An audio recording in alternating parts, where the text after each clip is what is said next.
ನೀವೆಲ್ಲರೂ ಅನ್ಕೊಂತಿರ್ತೀರಲ್ವಾ, sir ನಿಮಗೇನ್ sir ಎಲ್ಲೂ ಇತ್ತು ಅದಕ್ಕೆ ನೀವು ಸಬ್ ಇನ್ಸ್ಪೆಕ್ಟರ್ ಆಗಿದ್ದೀರಾ ಅಂತ. ಖಂಡಿತ ನನ್ನ ಹತ್ರನೂ ಏನೂ ಇರಲಿಲ್ಲ. ನಾನು ಬಡತನ ಅನ್ನೋದ್ರಲ್ಲಿ, ಕಷ್ಟಗಳನ್ನೋದ್ರಲ್ಲೇ ಬಂದಿರ್ತಕ್ಕಂಥ.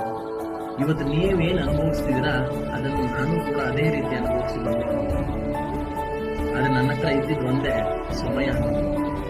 ಆ ಸಮಯವನ್ನ ಸದುಪಯೋಗ ಪಡಿಸ್ಕೊಂಡೆ ಅಷ್ಟೇ. ಪ್ರತಿಯೊಬ್ಬರ ಜೀವನದಲ್ಲಿ ಒಳ್ಳೆ ಕಾಲ ಅನ್ನೋದು ಬರುತ್ತೆ. ಆದ್ರೆ ಬಂದಿರತಕ್ಕಂತಹ ಸಮಯವನ್ನ ತಕ್ಕ ಪರಿಶ್ರಮ ಹಾಕೋದ್ರೊಂದಿಗೆ ಸದುಪಯೋಗ ಪಡಿಸ್ಕೊಂಡ್ರೆ ಖಂಡಿತವಾಗ್ಲೂ ನೀವು ಕೂಡ ನೀವು ಕಂಡಿರ್ತಕ್ಕಂತಹ ಕೆಲವು ಕನಸುಗಳನ್ನ ನೆರವೇರಿಸಿಕೊಳ್ಳಿಕ್ಕೆ ಸಾಧ್ಯ. ನನಗೂ ಬೈಕ್ ರೈಡ್ ಮಾಡಬೇಕು, ಒಳ್ಳೆ ಬೈಕ್ ಅನ್ನ ತಗೋಬೇಕು, ಒಳ್ಳೊಳ್ಳೆ ಟೂರ್ಗಳನ್ನ ಮಾಡ್ಬೇಕಂತ ಹೇಳಿ ಇವಾಗ ಹೆಂಗ್ ನೀವು ಕನಸುಗಳನ್ನ ಕಾಣ್ತಿರ್ತಾರಲ್ವಾ, ಅದೇ ರೀತಿ ನಾನು ಕೂಡ ಕನಸುಗಳನ್ನ ಕಂಡಿದ್ದೆ. ಆದ್ರೆ ನಾನು ಆ ಸಮಯದಲ್ಲಿ ಅದನ್ನ ಎಂಜಾಯ್ಮೆಂಟ್ ಮಾಡಲಿಲ್ಲ. ಇವಾಗ ನನಗೆ ಪ್ರತಿಯೊಂದು ಬರ್ತಾ ಇದೆ, ಅವೆಲ್ಲ ಸಿಕ್ಕೇ ಸಿಗುತ್ತೆ ಮುಂದೆ. ಆದ್ರೆ ಆ ಸಮಯದಲ್ಲಿ ಅದನ್ನ ನಾವು ಇನ್ವೆಸ್ಟ್ಮೆಂಟ್ ಜಾಸ್ತಿ ಮಾಡ್ಬಿಟ್ಟಾಗ ಏನಾಗುತ್ತೆ, ನಮ್ಮ ಲೈಫಿನ ದಾರಿ ಅನ್ನೋದು ಬೇರೆ ಕಡೆ ಸಾಗಿರುತ್ತೆ. ನೀನ್ ಅನ್ಕೊಂಡಿರ್ತಕ್ಕಂಥ ಕನಸಿನ ಕಡೆಗೆ ಇನ್ನೊಬ್ರು ಯಾರಾದ್ರೂ ಪಯಣ ನಡೆಸಿದ್ರು ಅಂತಂದ್ರೆ ಆ ರೀತಿಯ ಕಠಿಣ ಪರಿಶ್ರಮಕ್ಕೆ ಅವರೇನಾಗ್ಬಿಡ್ತಾರೆ, ಸಲೀಸಾಗಿ ಅವರು ಸಾಗಿರ್ತಾರೆ. ನಿಮ್ ಲೈಫ್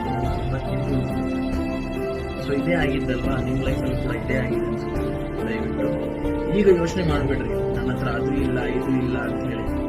ಇರುವಂತಹ ಪ್ರತಿಯೊಂದು ನಿಮ್ಮ ಸ್ಕಿಲ್ಸ್ ಗಳನ್ನ ಡೆವಲಪ್ ಮಾಡಿಕೊಂಡು ನಿಮ್ಮ ಸ್ಕಿಲ್ಸ್ ಕಡೆಗೆ ಗಮನ ಕೊಟ್ಬಿಟ್ಟು, ಸೊ ಯಾವ ರಂಗದಲ್ಲಿ ನಾನು ಸಕ್ಸಸ್ ಅನ್ನ ಕಾಣಬಹುದು, ಅದು ಬಿಸ್ನೆಸ್ ರಂಗ ಆಗಿರ್ಬೋದು, ಫೈನಾನ್ಷಿಯಲ್ ಮ್ಯಾನೇಜ್ಮೆಂಟ್ ರಂಗ ಆಗಿರ್ಬೋದು, ಯಾವ ಒಂದು ಸರ್ಕಾರಿ ಹುದ್ದೆ ಅಥವಾ ಗವರ್ಮೆಂಟ್ ಜಾಬ್ ಅನ್ನುವಂತಹ ಒಂದು ರಂಗದ ಕಡೆಗೆ ಅಥವಾ ಆ ಮಾರ್ಗದ ಕಡೆಗೆ ಕ್ರಮಿಸ್ಲಿಕ್ಕೆ ಅಥವಾ ಸಾಗ್ಲಿಕ್ಕೆ, ಆ ಪಯಣದ ದಾರಿಯ ಕಡೆಗೆ ಜಾಸ್ತಿ ಸಮಯವನ್ನ ಖರ್ಚು ಮಾಡಿ ಬೇರೆದ್ರ ಬಗ್ಗೆ ಥಿಂಕ್ ಮಾಡೋದನ್ನ